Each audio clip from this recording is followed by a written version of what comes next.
मधुबन में जाकर जब ध्रुव जी ने घोर तपस्या की, पहले महीने में हर तीन दिन में बेर खाते थे, दूसरे महीने में हर छठे दिन घास पत्ती खाते थे, तीसरे महीने में हर 90 दिन जल पीते थे, चौथे महीने में हर 12वें दिन हवा पीते थे। सुन रहे हैं आप लोग? हर 12वें दिन हवा, यानी 11 दिन तक हवा भी नहीं पीते थे। क्या विलक्षण तपस्या है। अब 5वें महीने पे तो हवा लेना भी छोड़ दिया, सांस लेना भी छोड़ दिया, एक पैर पर पूर्ण ध्यानस्थ हो गए और भार में विष्णु के समान हो गए। उनके अंगूठे के भार से पृथ्वी धंसने लगी और उन्होंने सांस लेना छोड़ दिया तो सारे ब्रह्मांड में लोगों की सांस घुटने लगी, त्राही त्राही होने लगी। मर गए, अरे सांस नहीं ले पाए। सारे के सारे लोग, देवी देवता मनुष्य सब ब्रह्मा जी के पास पहुंचे। आप कहोगे ऐसा कैसे हो गया? अकेले उनकी सांस रोकने से सबकी सांसें कैसे रुक गई? याद करो 3 साल पहले कोरोना आया था और कैसे शुरू हुआ था वो? चीन के देश में किसी कोने में किसी व्यक्ति ने अपने घर में बैठकर चमगादड़ का सूप पिया था और वहीं से वायरस निकला और सारी दुनिया में फैल गया और सबको कोरोना होने लगा, सभी मरने लग गए।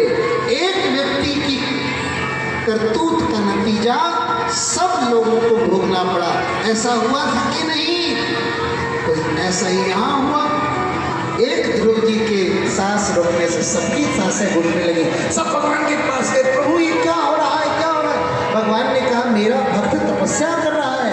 अरे तो उसको क्या चाहिए? उसको जल्दी दीजिए। भगवान ने कहा उसको मेरे दर्शन चाहिए, तो जल्दी उसको दर्शन दो प्रभु। भगवान ने कहा वो मेरा भक्त तपस्या कर कर इतना प्यारा हो गया है मेरा कि अब उसको दर्शन देने नहीं अपितु उसका दर्शन करने जाना है। मुझे उसका दर्शन करने जाऊंगा। ध्रुव जी अपने मन में ही भगवान की मंजुल मूर्ति का ध्यान कर रहे थे। भगवान सामने खड़े थे। 5 मिनट हो गया, 10 मिनट हो गया, 15 मिनट हो गया, ध्रुव जी आंखें नहीं खोल रहे थे क्योंकि अंदर वाले भगवान पर ध्यान कर रहे थे। तब भगवान ने सोचा जब तक ये अंदर ध्यान करेगा, आंखें नहीं खोलेगा, मुझे नहीं देखेगा, तो भगवान ने कृपा कर अंदर वाली मूर्ति गायब कर दी और ध्रुव जी ने छटपटा कर अपनी आंखें खोली तो क्या देखा कि जो अंदर ध्यान हो रहा था वो साक्षात हाथ खड़े हुए हैं मेरे प्रभु।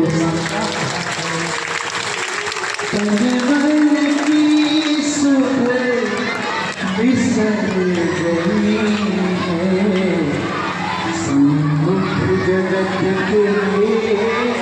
नाथ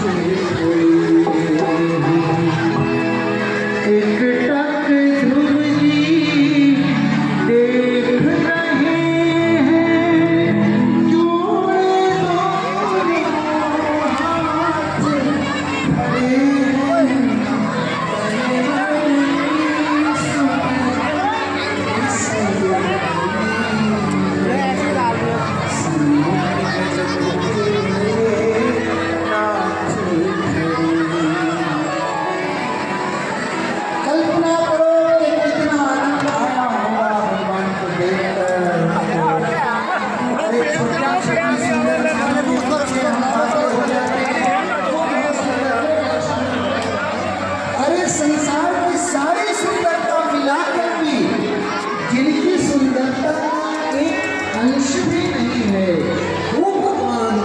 सुंदर होंगे, कितने सुंदर होंगे, अरे कितने सुंदर होंगे।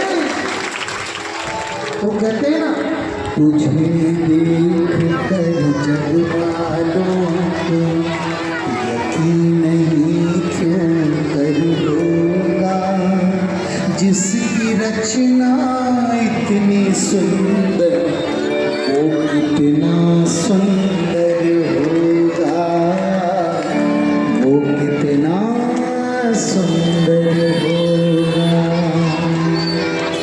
ध्रुव जी तो ठगे से रह गए, उनकी बोलती ही बंद हो गई।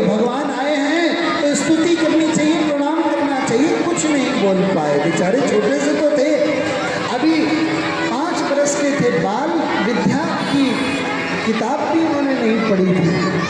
और वैसे भी कोई बहुत सुंदर दृश्य देख लो तो मुंह की वाणी बंद हो जाती है। किसी शायर ने कहा है, आपको देख कर देखता रह गया, क्या कहूँ अब कहने को क्या रह गया।